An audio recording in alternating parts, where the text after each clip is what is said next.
Muy buenos días, muy buenas tardes y muy buenas noches. Bienvenidos a otro programa de Pura Virtud, Cine y Literatura. Programa muy especial el que tenemos hoy porque entrevistamos a uno de nuestros grandes referentes, que es don Javier Nicolás, que ha publicado, iba a decir un último libro, pero es tan prolífico que ya se ha quedado en penúltimo, Sí. que tengo aquí en la editorial EAS, Sociedades Ocultistas, perdón, Secretas y Ocultistas previas al Tercer Reich, primer volumen, Sociedades Alemanas, que es, lo digo ya, una verdadera gozada y que además no tiene ningún tipo de parangón. Ya no sé si en todas las lenguas, porque no soy un especialista en el tema, pero desde luego en lengua española yo no conozco nada parecido. Esto es verdadera droga dura, artillería, y se lee estupendamente. Es una suerte de manual, se puede leer como un diccionario, se puede leer por capítulos de forma independiente o se puede leer como lo he hecho yo, que es con un café y en un par de noches, porque no lo van a querer soltar. Se lee casi como una novela de aventuras, porque cada capítulo hay personajes más y más extravagantes y lo mejor de todo es que es una obra históricamente total y absolutamente rigurosa, como suele ser el caso de Javier Nicolás. Entonces mi idea es que en este programa, más o menos en una hora, tratemos de condensar algunos de tantos puntos interesantes que se tocan en el libro, ¿no? Además, tenemos la suerte, los lectores en lengua española, de que don Javier está trabajando estrechamente con el editor de EAS, con Manuel Quesada, que ha ido publicando algunos de los autores que va retratando Javier Nicolás en su obra. Es el caso, por ejemplo, de Rudolf von Sebottendorf. Tenemos aquí este libro, publicado por la editorial EAS también. Guido von List también. Tenemos aquí otro libro, publicado por la editorial EAS. Y, por supuesto, George Lanz von Liebenfels, que aquí lo tenemos también, publicado por la editorial EAS. Con lo cual, pues aquí en estos temas no tiene más que hacer un pedido grande a EAS, con por supuesto el libro de don Javier Nicolás. Y hace unos meses empecé aquí en el canal una sección sobre las sociedades secretas del Tercer Reich, el esoterismo y demás, y la frené en seco en cuanto supe de la existencia de este libro, porque quería enterarme bien, porque es cierto que hay mucha desinformación, mucha especulación, mucha novelización, y como decía don Javier Nicolás, y ya con esto le doy la bienvenida, pues siempre trabaja con un envidiable rigor histórico, que es lo que hace que uno sepa que con su obra se va sobre seguro. Entonces, lo primero por lo que quiero preguntarte es por el punto de partida a la hora de desarrollar este libro, que como indicas en el prólogo es un libro anterior que hiciste sobre la Ahnenerbe, y bueno, quería preguntarte un poco cómo de la investigación para ese primer libro te van saliendo carpetas y carpetas y carpetas sobre las distintas sociedades secretas de la que son las que están en este primer volumen, y que nos cuentes un poco qué es lo que destacarías de estas dos investigaciones que has hecho. Bien, buenos días ahora. Entonces, aunque luego se transformen tardes y noches, pero de momento buenos días, Guillermo, muchas gracias por invitarme al programa. Y sí, efectivamente, yo hace unos años saqué el libro de la Ahnenerbe en España, porque ahora estoy trabajando desde hace muchos años, bueno, de hecho, antes de escribir ese libro de la Ahnenerbe en España es un capítulo del libro de la Ahnenerbe en general, que estoy bregando muchos años con él y espero a ver si final de este año, principios del año que viene, saco el primer volumen, porque van a ser varios, ¿vale? De la Ahnenerbe. Bien, como sabes, de la Ahnenerbe, como de otras cosas, se han hablado muchísimas tonterías, muchos mitos, y entonces yo vengo a aclarar las cosas porque es un caos. Entonces, y sobre todo que como siempre se habla de Ahnenerbe, si te metes en internet, que si es una sociedad ocultista, que si, bueno, una cantidad de burradas, que en fin. Entonces yo iba recabando información de cosas paralelas a, digamos, a la previa de la Ahnenerbe. Entonces me salió una carpeta abultadísima de sociedades extrañas, ocultistas, espiritistas, espiritualistas, secretas, vaya. Entre ellas, por supuesto, la famosa Sociedad Thule, la de Guido von List, etcétera. Entonces le dije a Manuel, mi editor, a Manuel Quesada, le dije, oye, yo creo que con todo esto que tenemos aquí, yo creo que puedo sacar un volumen, bueno, un libro sobre sociedades ocultas de toda Europa, ojo, ¿eh? Entonces me dijo, vale, adelante. Y entonces resulta que el libro este, que está dedicado solo a sociedades alemanas, pues fíjate tú, no sé cuántas páginas son, pero un montón, ¿no? Casi 300 páginas. 300, sí, alguna más, de hecho. No, Bueno, 300, sí. 300. Bueno, la cuestión es que ha quedado fuera el resto. Es decir, yo preparo un segundo volumen de sociedades francesas, que ahí meteré también las italianas y las españolas un poquito. Y el último volumen es el de sociedades anglosajonas, inglesas y americanas, ¿vale? Eso en cuanto al libro. El por qué sale de la NENERVE, pues porque mientras iba investigando para la NENERVE me surgió y me salió y toda esta investigación de todas estas sociedades, que como ves son 16 las que trato, y que como bien tú has dicho, es un libro que se puede consultar pues un capítulo un día y otro capítulo cualquier otro día, o en fin, indistintamente, ¿no? Random, como se quiera, ¿no? Entonces, eso creo que es lo interesante. En el acertado prólogo, que me ha encantado, y de paso aprovecho también para manifestar mi admiración por su autor, Santiago de Andrés, muy interesante el planteamiento que él hace, que es, bueno, esa crisis de valores posterior al antiguo régimen, y que en el caso alemán además tiene la particularidad de influencias como Schopenhauer, Wagner, que usted va también relacionando, ¿no? Con varias sociedades secretas que se apropian de ese orientalismo, ¿no? En cierto sentido. Y por supuesto Nietzsche, ¿no? Nietzsche, cuando decreta la muerte de Dios, desencadena una verdadera ruptura de casi una cosmovisión, podríamos decir, y la búsqueda de otra, ¿no? Y ahí están los románticos, y ahí están, por supuesto, también todas estas sociedades secretas derivadas de la teosofía, empezando por la propia antroposofía de Rudolf Steiner, que es con la que se inicia el libro. Y bueno, realmente es una época muy compleja, muy interesante, muy fascinante, con esa marcha de los dioses viejos, la búsqueda de unos dioses nuevos, la técnica, el nacionalismo, esa crisis de valores, etcétera, etcétera. Dentro de esta época, después, digamos, cuando acaba el periodo que se recorre en el libro, todo eso se va depurando, ¿no? Va desapareciendo con la llegada del Tercer Reich, que es precisamente con lo que acaba el libro, ¿no? Que ya va apareciendo además en los capítulos finales, con la sociedad Thule, etcétera, más patente. Pero a mí me llama la atención ver cómo, por ejemplo, la esvástica o incluso el saludo nazi estaban ya en sociedades secretas previas, y cómo va desapareciendo, cómo esa cultura de la crisis genera una eclosión, y cómo después esta eclosión va desapareciendo es algo que me interesaría mucho que nos explicara. Bueno, efectivamente, esa crisis de valores, a ver, digamos, todo este caldo de cultivo en Alemania, que es lo que estamos tratando, se inicia a finales del XIX, ¿no? Efectivamente, y traspasa al siglo XX. Entonces hay una hecatombe, que es la Primera Guerra Mundial, que es la que marca un antes y un después en el devenir de la espiritualidad y de la ideología y de la forma de pensar y actuar de los alemanes, ¿no? La Primera Guerra Mundial rompe absolutamente con todo, y de hecho con la primera desaparecen muchas de esas sociedades que se habían creado a final del XIX, principios del XX, ¿vale? Entonces, efectivamente, cuando llega el Tercer Reich, bueno, es que el Tercer Reich lleva una época de lucha por el poder, ¿no? La época de lucha famosa, que desde el año 19, cuando acaba la primera, hasta el año 33, ¿no? Ahí es cuando más afloran las sociedades secretas. Los años 20 son los años dorados de las sociedades secretas, años 20 y 30, hasta que efectivamente desaparecen en el 33, con la llegada de Hitler al poder, ya desaparecen algunas, y especialmente en el año 41, si que ya hablaremos más tarde, cuando la acción Hess, que se llama la acción Hess, que es el vuelo de Rudolf Hess a Escocia, que provoca que definitivamente se liquiden todas las sociedades secretas que había, ¿no?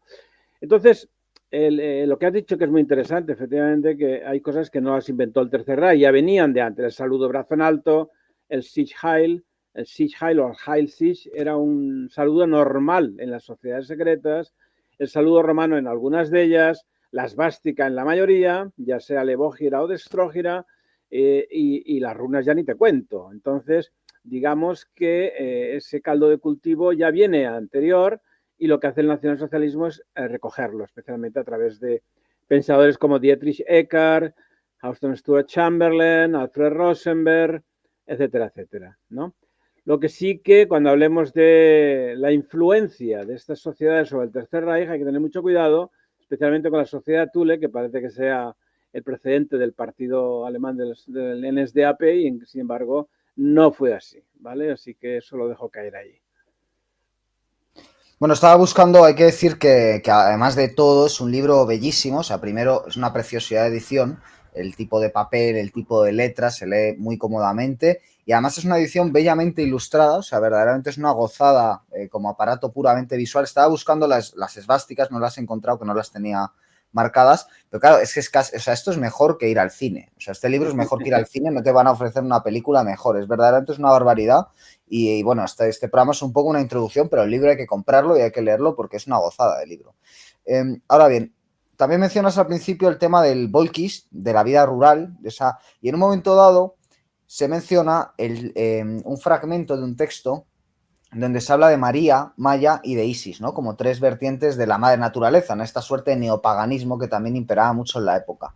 Entonces, quisiera preguntarle por la cuestión de precisamente esa concepción de la vida rural, de la madre naturaleza, de la ariosofía, que tan relevante resulta incluso también en el Tercer Reich, ¿no? Uno empieza a ver algunas películas o documentales de Leni Riefenstahl y verdaderamente hay un elogio al Beatus Sile, ¿no? Y a la vida en la naturaleza que bebe de décadas antes de este tipo de grupos. ¿Por qué es tan importante el contexto de crisis y de búsqueda de nuevos horizontes espirituales el culto a la naturaleza? Bueno, efectivamente, Alemania siempre ha sido la puntera, ya desde el siglo XVIII, pero sobre todo el XIX, del mundo natural, o sea, el nudismo, la homeopatía, el vegetarianismo, la vuelta al campo, eso ya venía ya del siglo XIX muy trillado, ¿vale? Entonces, muchas de las sociedades secretas recogen ese testigo, por ejemplo, en la sociedad Círculo de la Svástica, que nadie conoce, absolutamente nadie, y cuando he dicho antes que si este es un libro, digamos, novedoso en Europa o en el mundo, te puedo decir que, bueno, en España, por supuesto, pero incluso en Alemania no se hablan de algunas de las sociedades que hablo yo aquí, es muy difícil encontrar información, muy difícil, como el Círculo de la Svástica y otras, ¿no? Entonces, se crean colonias, o sea, colonias de gente, ¿no? Apartadas de las ciudades, es una vuelta al campo, especialmente cuando se produce la guerra civil alemana después de la Primera Guerra, cuando el comunismo intenta, la sociedad espartaquista, de hecho hay una guerra civil que dura poco, afortunadamente, pocos meses, justo cuando acaba la Primera Guerra Mundial, muchas asociaciones, no ya secretas, sino muchas sociedades de jóvenes o de gente tradicional, gente folkish, lo folkish es lo popular, ¿no? Es resucitar esas tradiciones alemanas que algunas habían perdido o oxidado, y entonces precisamente se van a las fronteras de Alemania con todo el este de Alemania a vigilar las fronteras para que no se cuelen los espartaquistas, los comunistas, y de paso crear un mundo rural. Entonces, la verdad es que es impresionante estas sociedades cómo desarrollan ese mundo dedicado al campesinado, que a fin de cuentas después, efectivamente, Walter Darré y su doctrina de sangre y suelo, Blut und Boden, recoge perfectamente, ¿no? Y se aplica en el Tercer Reich. De hecho, muchos de los llamados Siedlungs, que son las colonias, que son como adosados o como casas en el campo, se practican y se llevan a cabo muchísimas en el Tercer Reich. Es un tema que se trata poco, se habla muy poco de ello, que sí se habla de la gran arquitectura nacionalsocialista, de Albert Speer, de Germania, etcétera. Y está muy bien, pero se habla poco de la cantidad de colonias, de Siedlungs, de estas fundaciones de casitas en el mundo rural, y había miles en toda Alemania, en la Alemania del Tercer Reich, ¿no? Entonces es un poco para que se vaciaran las ciudades porque la gente está mejor en el campo, esa era la idea, ¿no? Y el Tercer Reich la recoge con Walter Darré y Blut und Boden, lo recoge efectivamente de todo este background de las sociedades estas que estamos hablando ahora o de otras en general, pero todo viene del siglo XIX. Y en cuanto al paganismo, sí que es verdad que muchas de estas sociedades, de estas 16 sociedades que comento, tienen un tinte pagano y tienen un tinte masónico. El tinte masónico es muchas de ellas en su ritualística, ¿no? Pero son fundamentalmente antimasónicas, pero recogen los rituales, los ritos, la manera de llevar a cabo las reuniones de la masonería pura y dura, solo que luego son antimasónicos, ¿no? Y luego el tema del paganismo, efectivamente, aunque hay muchas paganas, ¿no? Absolutamente paganas, ¿no? Dioses de la naturaleza, hay otras muy cristianas. Pero lo mejor de todo es cuando se mezclan las dos cosas, ¿no? Que es el ariocristianismo el ariosofismo, que entonces son temas que Lanz von Liebenfeld, Guido von List y otros cultivan muy bien, Isverne Haldane, entonces crean un cristianismo pagano, exacto, ahí lo tienes, ¿no? Tienes un cristianismo pagano o un paganismo cristiano, muy curioso, funden las dos cosas y el resultado no deja de ser realmente muy curioso. Vale, antes de pasar al tema masónico, no puedo, ya esto es de mal entrevistador porque es más una pregunta personal que me llama mucho la atención, es muy jugoso el libro porque además usted de vez en cuando suministra una serie de comentarios que son verdaderamente, bueno, encandilan, ¿no? Al lector que le gustan estos temas y hay uno que no puedo evitar preguntarle por él y es que viene a decir de manera muy escueta que a Ébola fue investigado por las SS, ¿no? He creído entender yo en una frase que a mí me dejó seco cuando la leí, la he estado ahora tratando de buscar. Habla de Guénon también en varios momentos dados, que obviamente fue una figura muy relevante en la época, pero es que este dato no podía pasarlo por alto y me acaba de venir a la mente y le tengo que preguntar por él.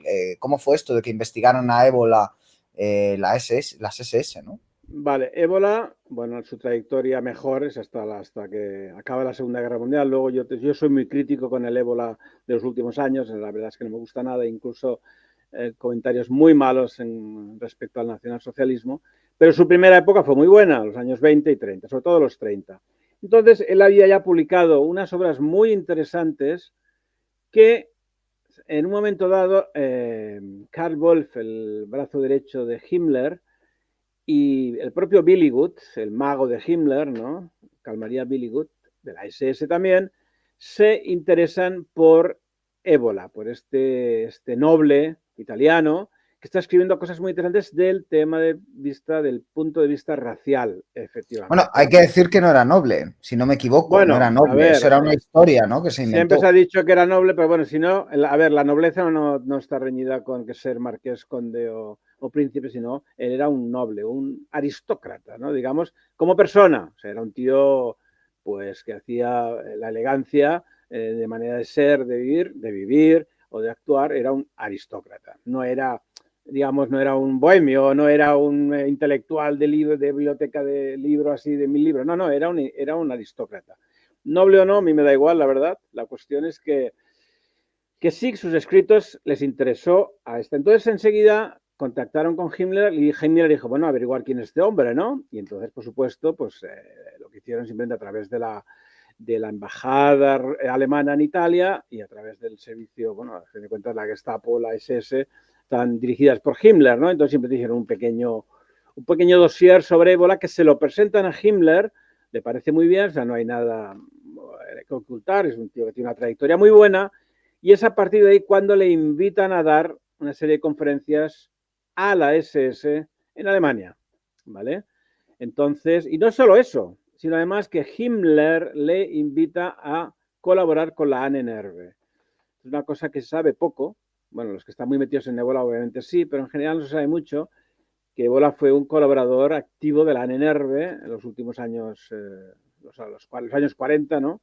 Hasta que acaba todo, ¿no? Entonces incluso emitió más de un, ¿cómo se llama? Documento, informe. Yo he visto cartas con respecto de Himmler, con respecto a Ébola y de la SS muy interesantes sobre Ébola que trataré en mi libro cuando salga el de la Ahnenerbe, ¿no? Pero que sepas que efectivamente Ébola no solo fue investigado, pero en un sentido bueno de la palabra por la SS, sino que sobre todo y ante todo es porque les interesó mucho los escritos, no solo los libros, sino los artículos que escribía.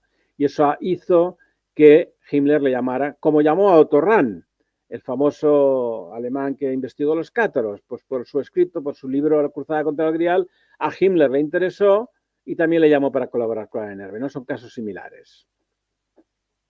Bueno, hay que decir que precisamente EAS, aprovecho para hablar tanto de la editorial EAS porque está haciendo una labor encomiable y yo una de las mejores noticias editoriales que creo que tenemos ahora mismo en España es el crecimiento de esta editorial. Está publicando la obra de Julius Evola, ha sacado Imperialismo Pagano, Cabalgar el Tigre y, si no me equivoco, está en marcha Revuelta contra el Mundo Moderno del gran Ernesto Milá, ¿no? Entonces, mejor imposible. Quería preguntarle ahora, ya que ha citado a Otto Rahn, precisamente por tres corrientes que me han llamado mucho la atención leyendo su libro, que son la influencia masónica, sea favorable o sea desfavorable, que es también se llega a especular, por lo que usted cuenta, con una masonería, podríamos decir, precristiana, que esto es una cosa que me ha fascinado, ¿no? De origen, no sé si germánico, pero me ha resultado muy interesante. Luego, por otro lado, los Illuminati, que obviamente son fundados en el siglo XVIII, pero que parece que hay un revival, ¿no? Illuminati en estos años, o de iluminados. Y por último, los templarios, ¿no? Y cuando habla de los templarios, es con ese furor templario a propósito de Theodor Reus, se menciona a René Guénon como un grado 33, ¿no? Tengo aquí la página, además es una página que quiero mostrar porque por un lado se habla de René Guénon y por otro aparece por aquí Aleister Crowley, que me parece que también es otra maravilla de este libro, ¿no? Ver Sí. como distintas corrientes en apariencia opuestas, ¿no? Los seguidores de Guénon y los de Crowley, pues más o menos son como los mods y los rockers, es decir, no se llevan muy bien, que digamos. Y es fascinante ver también cómo estaban ahí viviendo la misma época, ¿no? Entonces, si nos puede hablar un poco de cómo estas tres corrientes se tratan de reincorporar en el esoterismo de la época. Vamos a ver, vamos por partes, como dijo el carnicero. La masonería, que como bien sabes, está la antigua, la que viene del Templo de Jerusalén, de Hiram, el arquitecto universal, etcétera, etcétera. Luego hay la masonería ya más activa, que es la que se funda en el siglo XI, más o menos cuando empieza el gótico en Francia. De cuenta la palabra masón, sabes que en francés albañil es masón y en inglés también masón. O sea, en tanto inglés y francés la palabra masón tiene que ver con un albañil, con un constructor, ¿no? Y ahí vienen las sociedades masónicas, es decir, sociedades de albañiles que se reúnen secretamente para guardar secretos de lo que están haciendo, ya sea el secreto de la clave, ya sea, por ejemplo, en Notre Dame, todo el lenguaje de las piedras alquímicos, o sea, todo tipo de secretos relacionados con la construcción. Luego ya vendría al siglo XVIII, que eso ya no tiene por qué, porque ya desde un punto de vista constructivo ya no tiene su porqué, y es cuando ya se crea la masonería que hoy conocemos, que es la masonería moderna, digamos, la más de tipo dedicada a la economía, al poder, etcétera, etcétera. Vale. Entonces la masonería lleva mucha mili detrás, ¿no? Entonces es la que prácticamente es la que crea las sociedades secretas. Entonces lo que hacen el resto de órdenes es apuntarse al carro. A ver, René Guénon efectivamente fue masón y eso está demostradísimo, grado 33. Yo saco ahí el documento en el que aparece efectivamente citado como compañero, grado 33, bla, bla, bla. Entonces, que luego derivar en otras cosas, por supuesto, pero que Guénon viene, como muchos otros, del campo masónico. A ver, la Orden de los Iluminados, la que yo trato aquí, no es la del siglo XVIII de Adam Weishaupt, ¿no? Esa acabó en el siglo XVIII, efectivamente, ahí lo tienes, correcto, correcto. La nueva, digamos, Orden de los Iluminados de la que estoy hablando aquí, esta es del siglo XIX, y acabaría, como casi muchas de ellas, cuando empieza la Primera Guerra Mundial, ¿no? Entonces, efectivamente, Leopold Engel y Theodor Reuss fueron los dos que pusieron en marcha esta famosa Orden de los Iluminados. A ver, ¿en qué diferencia hay entre esta y la otra? Pues la original de los Iluminados famosísimos era solo de Baviera, los Iluminados de Baviera, del Weishaupt, ¿no? Del judío aquel. En cambio, esta, la nueva, es a toda Alemania. Entonces ya tenemos que pasa de la región a toda Alemania, ¿no? Entonces, de alguna manera se justifican frente a la anterior, ¿no? Porque modifican muchas cosas, la adaptan, la modernizan. Y lo que pasa es que, claro, juega con digamos, con eso que tiene detrás, que es muy importante, ¿no? Tiene es que mi anterior fue la famosísima Orden de los Iluminados. Y entonces hacían una revista que se llamaba Das Wort, la palabra, que era, bueno, hablaba de mucho de la naturaleza, precisamente, de temas morales, de astronomía, de arqueología, mezclaba muchísimos temas, pero era una revista, yo tengo algún ejemplar, muy, muy jugosa, si quieres, ¿no? Lo que pasa es que la orden esta duró apenas 20 años, ¿no? Porque hubo una mala jugada, se quiso buscar dinero donde no debían y entonces al final acabó como el Rosario de la Aurora y la gente digamos, se disgustó y dejaron de. Entonces esa Orden de Iluminados acaba ahí, ¿vale? Bien, si vamos hacia los Otto Rahn. Otto Rahn es un tipo muy interesante, que se basa en Indiana Jones, según George Lucas y Steven Spielberg, ¿no? El personaje Indiana Jones lo crea a través de Otto Rahn. Otto Rahn no juega con la masonería para nada. Él está centrado en un único tema, que es los cátaros, ¿vale? Y él es el primero que enlaza el tema templario con los cátaros y a través de su libro La cruzada contra el Grial, que es un libro interesantísimo que si no lo han leído algunos de los espectadores deberían. La verdad es que hace una Sí, tesis. además, muy citado por Ébola, precisamente en su libro sobre la cuestión del Grial. Es un poco el libro de referencia para Ébola, ¿no?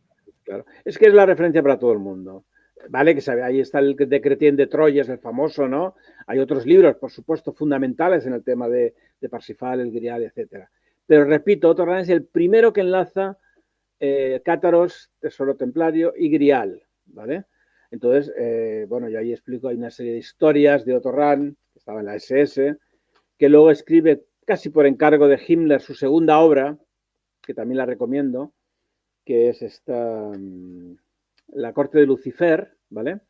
Que es muy interesante también, ¿no? Y con esos dos tenemos todo el temario de Cátaro, Grial, etcétera. Bueno, luego hay más historias de Otto Rahn que no vienen yo no sé si las cuento aquí. Yo no sé si hablo de su suicidio, ya no me acuerdo ya, porque Yo escribo. creo que aquí no, Por eso. no lo Es citaba. que, a ver, estoy preparando una biografía de él también, es que ahora preparo tantas cosas que al final no puedo con todo, no, es que no puedo con todo. Bueno, y en cualquier caso, que sepas, pues que bueno, que yo qué sé, que era un tema básico y que acabó, como el Rosario y la Aurora también, como muchas cosas, pero Otto Rahn tiene su hueco ahí interesante, ¿vale? Y luego están los nuevos templarios, que para mí es probablemente la sociedad secreta que más influyó en el nacionalsocialismo, mucho más que la sociedad Thule, que para mí prácticamente no influyó nada.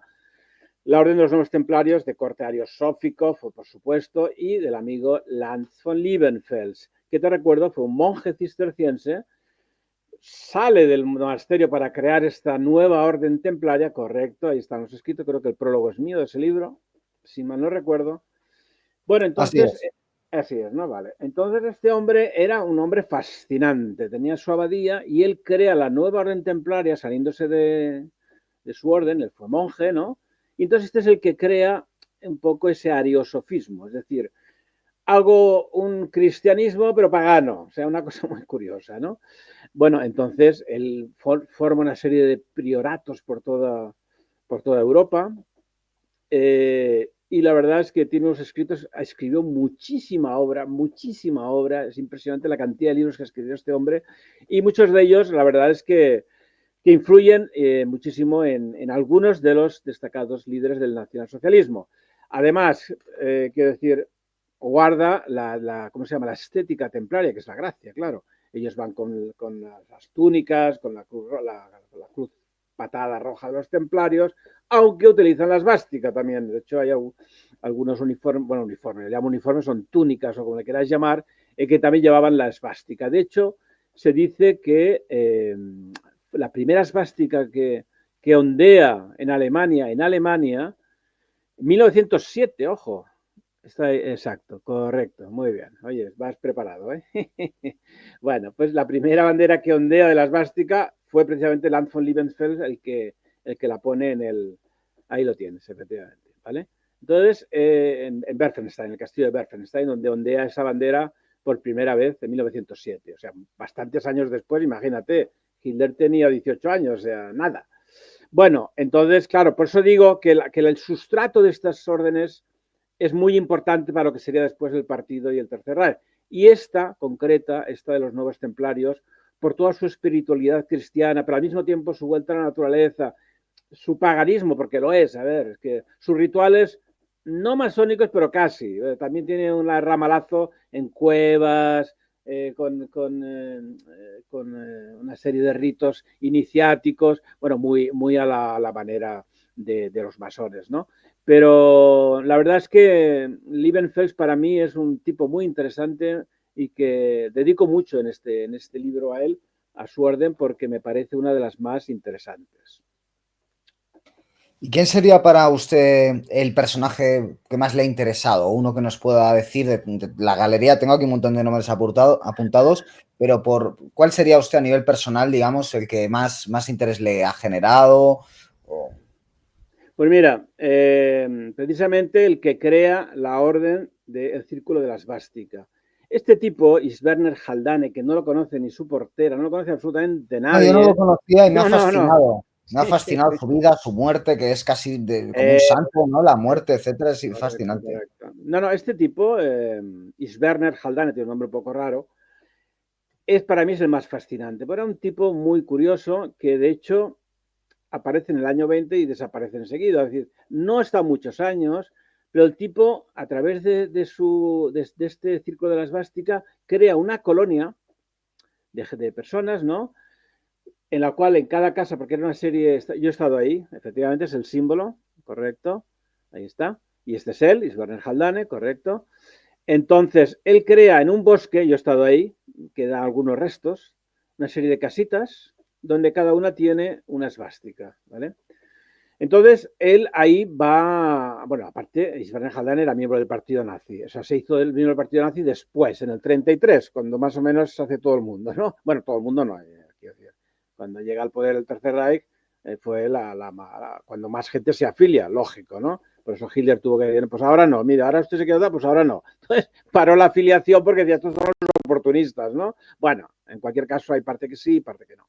Bueno, en cualquier caso, Isberner Haldane, sobre todo y ante todo, era un quiromántico o quiromante, yo no sé cuál es la palabra correcta. Es decir, su estudio de las manos, de las líneas de las manos, de las yemas de los dedos, era un experto, no solo fue un experto, el libro que hizo él sobre cómo leer las manos es un libro que actualmente los quiromantes o quirománticos, como sea, lo utilizan todavía. Es decir, que fíjate el nivel que tenía este hombre. Cuidado, una quiromancia científica muy bien pensada, que bueno, que además enlaza con la cosmogonía, la cosmovisión de su pensamiento de la naturaleza, mezcla muchas cosas, astrología, era un apasionado de los horóscopos, vamos, cuando te veía ya lo primero que te hacía era el horóscopo, ¿no? O sea, esto era lo primero, ¿no? Entonces, él creía mucho en los horóscopos, muchísimo.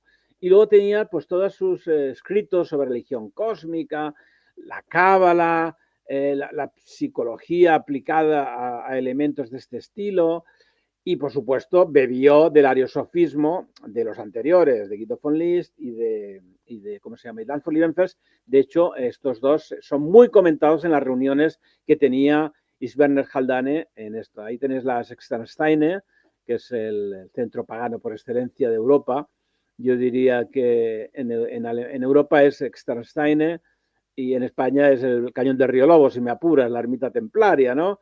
Y evidentemente Monsegur, ¿no? Son los tres puntos calientes en Europa, ¿no? Pero la Sextansteine, desde luego. Bueno, para acabar con Isberner Haldane, que es la pregunta que me has hecho, sí que es verdad que hace un pupurri de cosas, de rosacrucismo, de ariosofismo, pero es un precursor espectacular en el hecho de que el tipo, con un cristianismo a tope, ojo, crea esos ramalazos paganos muy interesantes, ¿no? Y crea esta colonia del Círculo de la Esvástica, donde, ojo, él quería crear, porque claro, los que van allí, ya te puedes suponer, todos rubios y ojos azules, o sea, lo que ellos llaman el ario, ¿no? Bueno, ellos y mucha gente más. Entonces él quiere crear una colonia de arios puros, es decir, de rubios y ojos azules, o ojos claros, ¿no? Y para eso es un poco, es que es el precursor, si me apuras, de lo que hubo en el Tercer Reich con la SS y ¿cómo se llama? La fábrica de bebés de la SS, jolín. Sí, no caigo ahora mismo en el nombre, pero vamos. Ahí, bueno, ya me saldrá. Bueno, en cualquier caso, es que yo ya a mi edad ya empiezo a olvidar muchas cosas. La cuestión es que es un precursor de eso y él quiere crear una colonia por eso tener muchos niños, pero con gente pura para él, ¿no? Entonces, creo que para mí mi capítulo favorito es este del Círculo de la Esvástica, con diferencia. Bueno, es que es verdaderamente novelesco. Ahora digo que curioso porque no lo habíamos hablado y a mí también es el personaje que no conocía, que hay unos cuantos personajes y sociedades secretas que no conocía, que me han cautivado. También sería el que más, de todo el libro, el que más me ha cautivado. por seguir un poco con esta línea, ¿qué importancia tiene también el sistema de las runas? Que, por ejemplo, luego, muchos años después, alguien como Miguel Serrano, que también está publicado en EAS, continuaría estudiando, ¿no? Y que parece, yo creo que a veces un tema que se deja de lado cuando se trata de entender no sé si decir ocultismo, esoterismo en el Tercer Reich. Bueno, el tema de las runas, aquí el maestro es Guido von List, está claro, ¿no? Pero también Gorsleben, no hay que dejar de lado, que es mucho menos conocido que List, es Rudolf John Gorsleben. Gorsleben, él crea la sociedad Edda, de los Eddas, ¿no? De la mitología germánica, y con esta sociedad Edda, él da una preferencia absoluta a lo que son el tema de las runas, absolutamente, ¿no? De hecho, él edita una revista y en ella, por ejemplo, tú sabes que Billy Good, el mago de la SS, general de la SS además, y el que dicen que fue el que escogió Bebelsburg, el castillo de la SS, el que hizo el anillo de la SS, el que hizo los rituales de la SS, aunque yo tengo muchos, estoy ahora averiguando el tema y no es tan así, pero bueno, él era un gran runólogo, eso es cierto. Billy Good era un gran runólogo. Entonces, con Gorsleben y otro personaje que se llamaba von Bülow, en la sociedad de Edda, desarrollaron mucho ese tema. Incluso, no sé si has oído hablar del, bueno, lo habrás leído, claro, el reloj rúnico mundial, que creó un reloj rúnico muy curioso, con las 18 runas en colores, las aplicaciones, los diferentes signos del zodíaco, los dioses, los meses, los números, muy, muy cábala, ¿no? Es esta, de hecho. ¿Puede ser que sea esta? Eso es, sí, exactamente, exactamente. Entonces, pues fíjate tú. Y luego tenía una revista que se llamaba Hack al-Hack, que yo tengo bastantes números, en la cual desarrollaba mucho el mundo de las runas, mucho más que List, fíjate lo que te digo, aunque List ha quedado como, bueno, de hecho ella también publicó El secreto de las runas, me parece, ¿no? De Guido von List, si mal no recuerdo, y bueno, pues que yo quiero enfatizar a Gorsleben y a von Bülow, que son otros runólogos importantísimos. Y hay un punto muy interesante que ya lo acaba de adelantar usted, que es la sobredimensión de la sociedad Thule, cuando ni siquiera, digámoslo así, es original, ¿no? Porque en cierto sentido, como usted indica, proviene de la Germanen Order, y disculpe mi alemán, que bueno, ya lo habré masacrado en lo que Sí, llevamos no te preocupes. de entrevista, Ya. pero me ha resultado muy interesante, primero por ver que es casi una organización pantalla, la sociedad Thule de esta organización Correcto. anterior, y segundo, y lo indica usted muy bien, cómo se produce, bueno, pues una especie de falseamiento y por un pequeño contacto que hay entre la sociedad Thule y el nacionalsocialismo ya se hace una identificación, ¿no? A nivel Eso es. esotérico que es muy mendaz y a mí me ha ayudado mucho también bueno, aclarar que no tiene ese peso, ¿no? Que hay otras sociedades, como usted también acaba de decir, que son mucho más relevantes, ¿no? Y alimentan mucho más.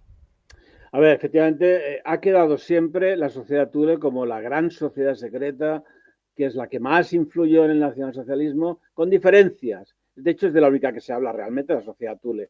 Yo, igual que la sociedad Brill, que quiero hablar después de ella también, otro timo, bueno, no es que la sociedad Thule fuera un timo, ojo, pero sí hay que desmitificar. Entonces, yo aquí he hecho una investigación muy profunda sobre el tema porque tengo información absolutamente inédita que he volcado en este libro. La verdad es que hay cosas que no habían salido nunca publicadas, pero yo tengo revistas rarísimas de este tema.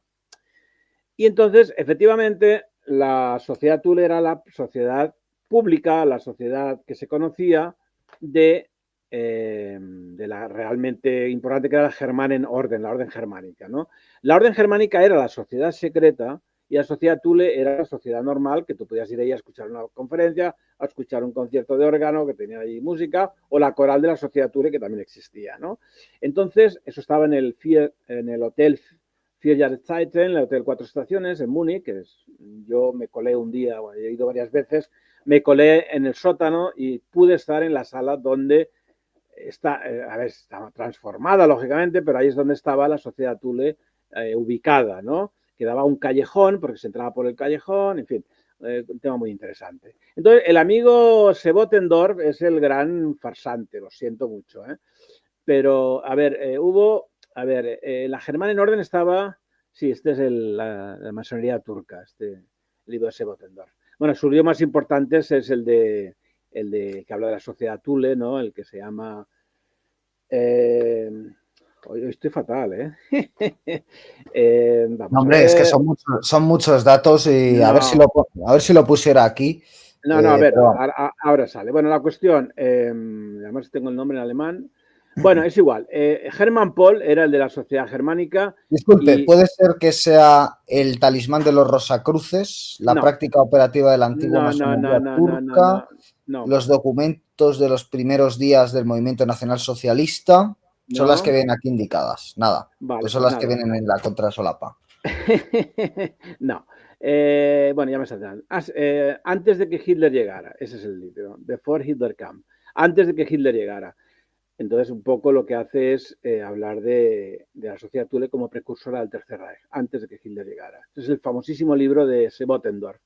A ver, Sebotendorf sí que es verdad que hizo una buena labor en la sociedad Thule. En la sociedad Thule, otro de los mitos es que ahí estaban todos los líderes del Tercer Reich que estaban ahí. Falso. A ver, Himmler tenía 18 años, o sea, nada. Rosenberg sí que oyó hablar de ella.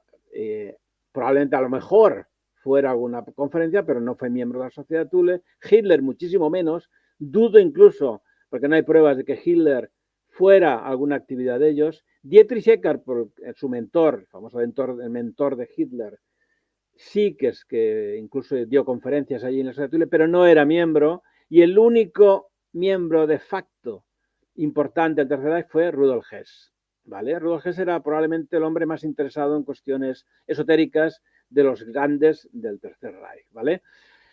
Entonces, la sociedad germánica va haciendo su guerra y por otro lado la sociedad Thule hace simplemente, pues bueno, crea conferencias, tal, pero llega un momento que se separan las dos, se crea la orden germánica, también desaparece y entonces la sociedad Thule se transforma.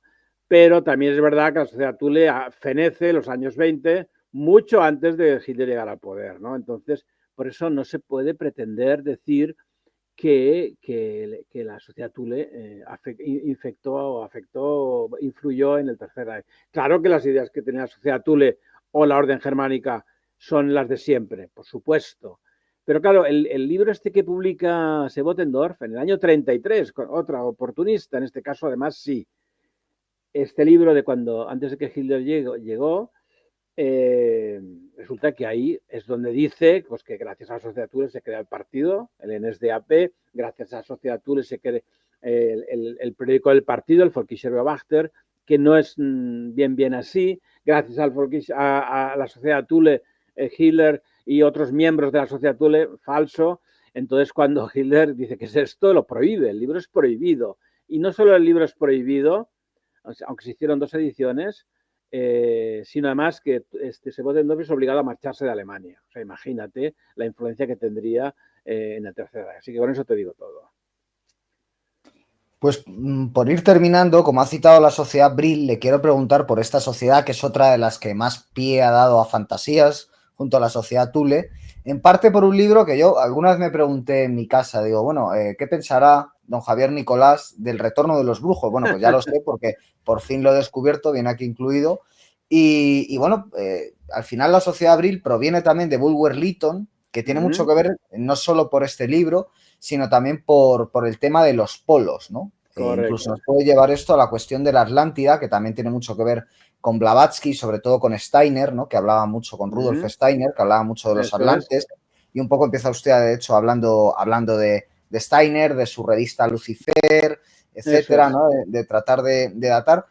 Todo esto como encaja, es decir, esta cosmogonía que también decía usted antes, ¿no? Esta idea de querer estudiar otra visión de la historia de la humanidad, del pretérito, otra mitología, que está por un lado en la antroposofía y está por otro lado en esta sociedad Brill, con los escritos de un gran esoterista como es Bulwer Lytton, muy conocido en la época, que sin embargo parece que a partir de la Segunda Guerra Mundial ha ido cayendo en un paulatino olvido, salvo para aquellos que somos un poco frikis, ¿no? De estos temas. Fíjate que yo a Bulwer Lytton en mi adolescencia wagneriana, yo lo conocía única y exclusivamente por el Rienzi. Él hizo el texto de Cola Rienzi, el famoso tribuno romano, que Wagner lo coge para una de sus primeras óperas. De hecho, su primera es la tercera, pero es la primera, digamos, con éxito, que es Rienzi, precisamente, ¿no? Entonces, Bulwer Lytton para mí era un escritor sin plan. Pero cuando, fíjate tú, cuando yo tenía 20 y pocos años, me cae en mis manos La raza venidera y quedé alucinado. Digo, ¿esto qué es? No, muy fuerte, ¿no? Claro, los que hemos leído a Julio Verne, tú supongo que también, claro, teníamos muy presente el viaje al centro de la Tierra y a fin de cuentas es paralelo, es lo mismo, ¿no? Entonces habla de la Tierra hueca, que es un tema también que yo he hablado bastante y he escrito, en el que supuestamente hay una civilización, ¿cómo se llama?, superior allá abajo, que tiene una energía especial, y el término Brill lo inventa Bulwer Lytton con su libro La raza venidera. Es el primero que menciona el nombre de Brill, ¿vale? Él es autor. Y efectivamente, Bulwer Lytton en esa obra, yo recomiendo, estamos ahora, se va a sacar ahora en Eneas también, La raza venidera, y estoy haciendo el estudio introductorio. Y la verdad es que es una obra, si no la han leído, por favor, muy curiosa, si no esperen que la saqueas. Yo la he leído, pero he de decir que las traducciones hasta la fecha son Claro, lamentables. Yo la que tengo es de Amazon, terrible, lo que he podido ya. encontrar, vamos, o sea, que leeré la de As en cuanto salga. Bueno, pues yo estoy corrigiendo esa traducción, que está bien traducido, pero siempre hay cosas, ¿no? Y entonces, la verdad es que lo que habla Bulwer Lytton es de una sociedad esto superior, ¿no? Vale, eso queda ahí.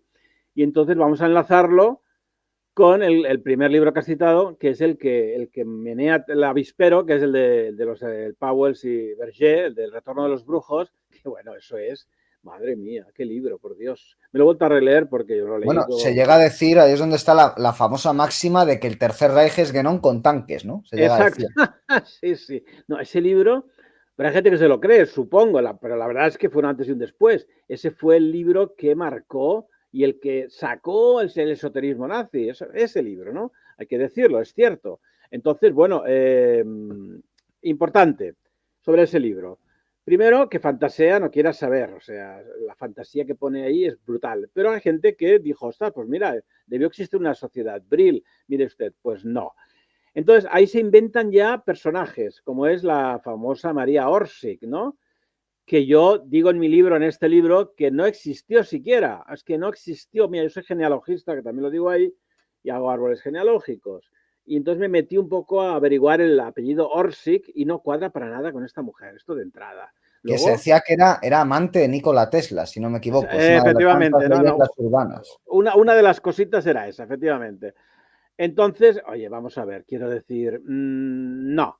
María Orsic, que fíjate tú, no solo toda esta historia que han dicho de que si fuera amante de este hombre, etcétera, pero es que dice que era una medium, hizo una sesión de medium en la que habla con Dietrich Eckart, el mentor de Hitler, del cual yo he dedicado una biografía también en EAS.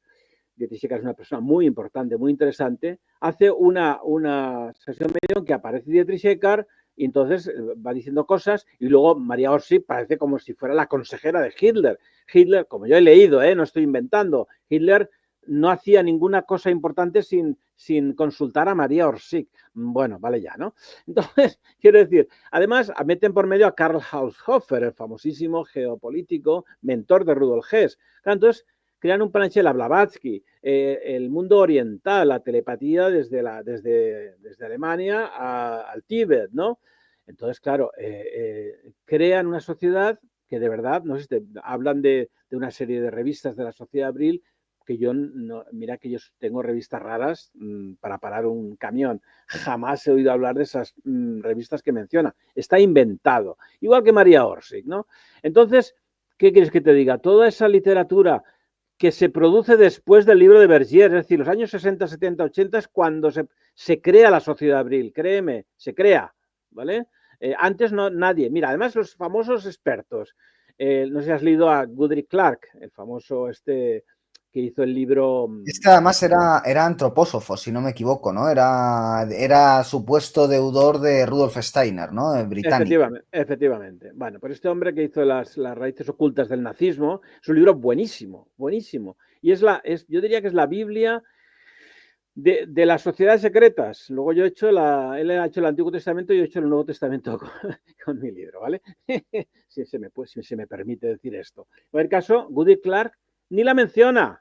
Entonces, ¿cómo es posible? A ver, Goodrich Clark, que el tío ha investigado a muerte, no habla de ella. Detlef Ross, que es también el especialista en la sociedad Thule, también en alemán sacó un libro que no se ha traducido, creo, sobre la sociedad Thule, No la menciona. Y tú vas leyendo en internet que, vamos, que María Orsic, la sociedad Thule, la sociedad Brill, un poco como la sociedad Brill fuera la heredera de la sociedad Thule, la sociedad Brill, ¿no? Bueno, y luego el sujeto este americano, que también fue uno de los que, el Billy Lay, que fue el que primero habló también de la María Orsic, que es su teoría del Brill, y se trabajó con Werner von Braun en Alemania.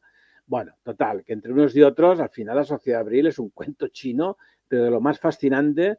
Y, oye, créeme, yo he oído podcasts en que hablan de la sociedad Brill, por supuesto, no solo que existió, sino que fue fundamental en el Tercer Reich, con los ovnis, bueno, en fin, el Aldebarán y bla, bla, bla, bla, bla. Sí, además las fotos supuestamente atribuidas sobre María Orsic, bueno, Marina Orsic es una persona bellísima la que aparece con el pelo largo y tal, que será otro invento, ¿no? Habrán buscado una Sí, foto sí, por no, ahí. no, existe la foto original, es una actriz italiana, ya existe eso. Gracias al sistema ahora de Google Lens, alguien lo puso y efectivamente, ahora no me acuerdo cómo se llama la actriz italiana, pero es que es ella, totalmente. Es decir, que cogen una foto de una actriz italiana no muy conocida y la hacen pasar como si fuera María Orsi, que es vergonzoso. Luego esto de, hay otras fotos, las habrás visto, del círculo de María Orsi con el pelo larguísimo que llegaba al suelo, que eran las antenas para hablar con los tibetanos, una cosa que realmente es realmente de chiste malo.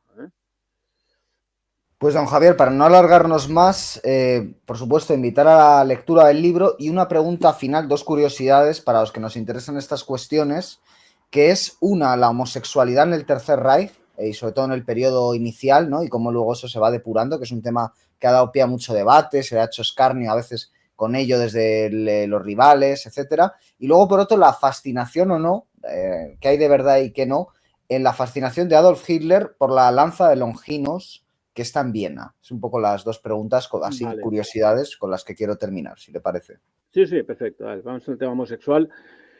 A ver, el tema homosexual no es un invento moderno, esto viene de la antigua Grecia y de antes, en fin, se estaba ahí, ¿no? Entonces, ¿cómo lo afronta el Tercer Reich? Bueno, primero en la época de lucha estaba el más conocido que era Röhm, ¿no? Jefe de la SA. De los tres que tuteaban a Hitler, este era uno de ellos, ¿no? Bien, Hitler lo sabía, obviamente, lo toleraba siempre y cuando lo llevase en privado, ¿no? No era un tema que podía, por supuesto, digamos, ejemplificar o dar a conocer. Y de hecho, el famoso día de la noche de los cuchillos largos, yo he estado en la pensión donde, ya la acaban de derruir ahora, la pensión esta, donde le pillaron en la habitación con su chofer, ¿no? Un jovencito de la SA. Yo he estado en esa habitación también, lamentablemente la han tirado, bueno, es igual. En cualquier caso, y había otro, Heinz creo que se llamaba, que también era homosexual, conocido, en fin, que esto se acaba la noche de los cuchillos largos. O sea, el único homosexual visible acaba. De hecho, durante el Tercer Reich, fíjate tú, los únicos que hablan de homosexualidad, en contra, claro, es la SS. Himmler, de hecho, sacó un folleto sobre ese tema, mira tú, sobre un discurso que dio muy bueno, buenísimo a la SS sobre la homosexualidad, ¿no? Por supuesto, criticándola, diciendo que eso era antinatural, bla, bla, bla, ¿no? Según Himmler, ¿no? Y claro, por ejemplo, Otto Rahn, el famoso Otto Rahn del que estamos hablando, él tenía tres peculiaridades. Decían que era homosexual, decían que era judío y decían que era alcohólico, ¿vale? Yo, que he investigado muchísimo la vida de Otto Rahn y ya te digo, estoy preparando una biografía no sé para cuándo, te puedo decir de las tres cosas, dos son ciertas y una no. Él era alcohólico muchísimo. La verdad es que tuvo problemas, de hecho tuvo un problema con otro SS y por eso fue castigado a ir a Dachau como guardián, ¿no?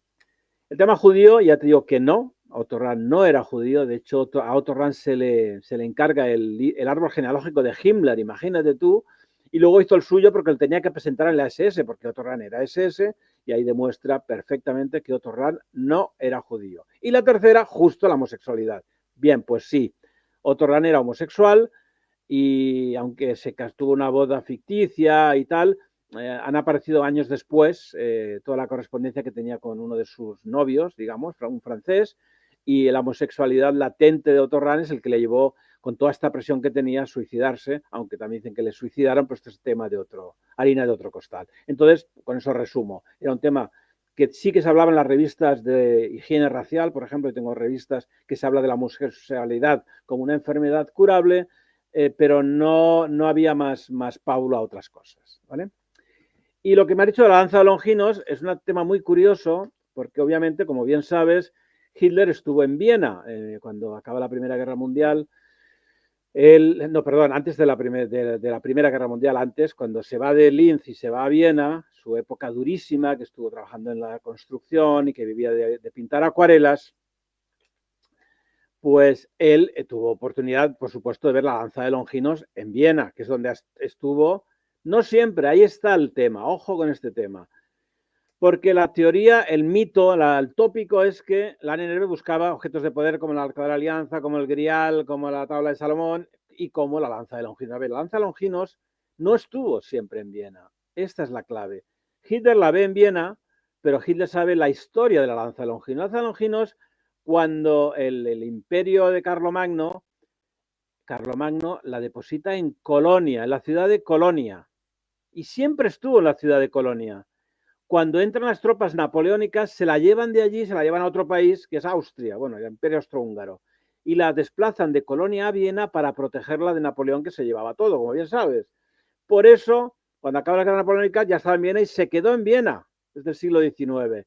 Hitler la ve allí y dice, esta tiene que volver a su sitio original, joder, que fue Carlomagno el que la dejó, y por eso la devuelve a Colonia. Pero ojo, no se la lleva a Berlín, que es otro de los tópicos. Él quería tenerla cerca para ganar la guerra. Mire, perdió la guerra y la lanza estaba en Colonia, que la llevó allí por este tema que acabo de contar. No sé si esto responde a tu pregunta, pero esta es la verdad histórica. Sí, no, por supuesto, claro, porque efectivamente hay leyendas urbanas sobre si estaba en Berlín, estaba en el búnker, la tenía todo el día ahí viéndola y entonces se la robaron los norteamericanos y está en Norteamérica. Es una de tantas teorías de estas fantasiosas que hay en torno al tema, pero vamos, queda desmentida, ¿no? Completamente.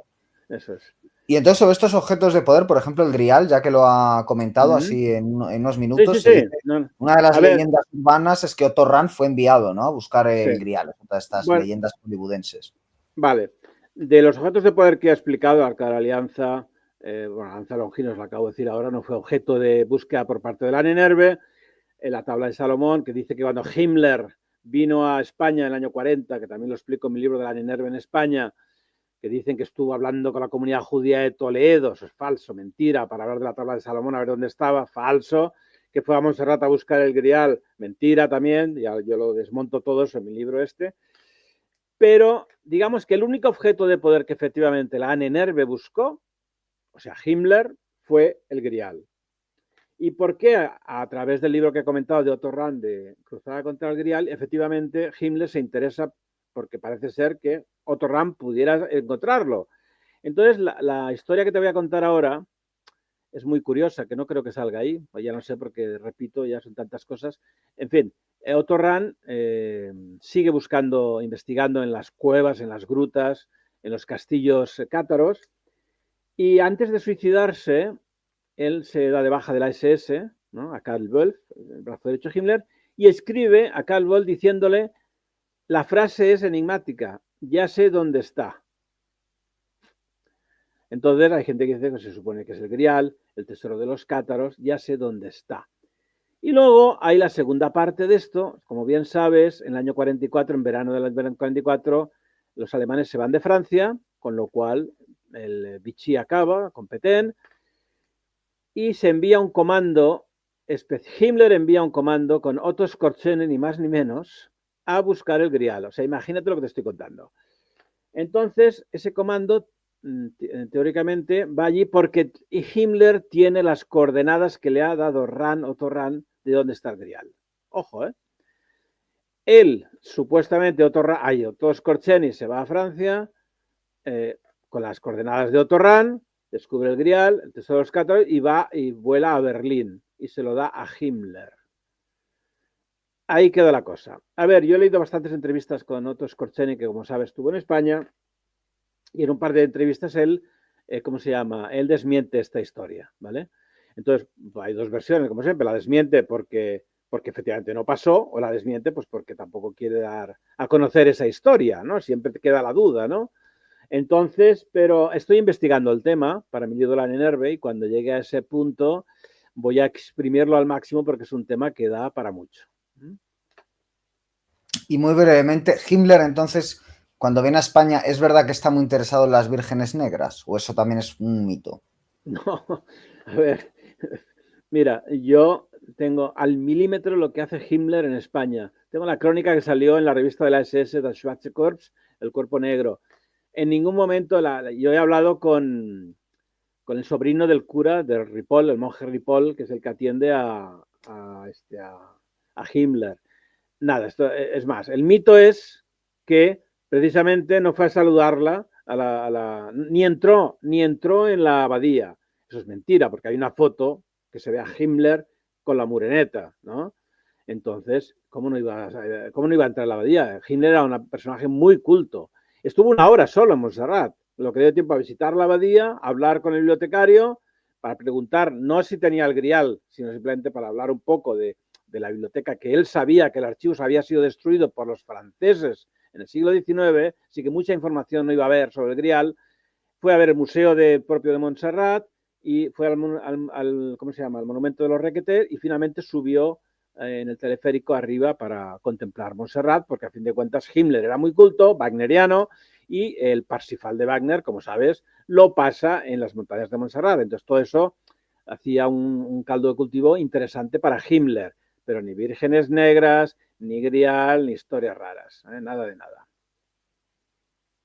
Bueno, pues muchas gracias por estas aclaraciones más que jugosas. Ahora sí nos vamos a despedir con la recomendación de que lean este libro.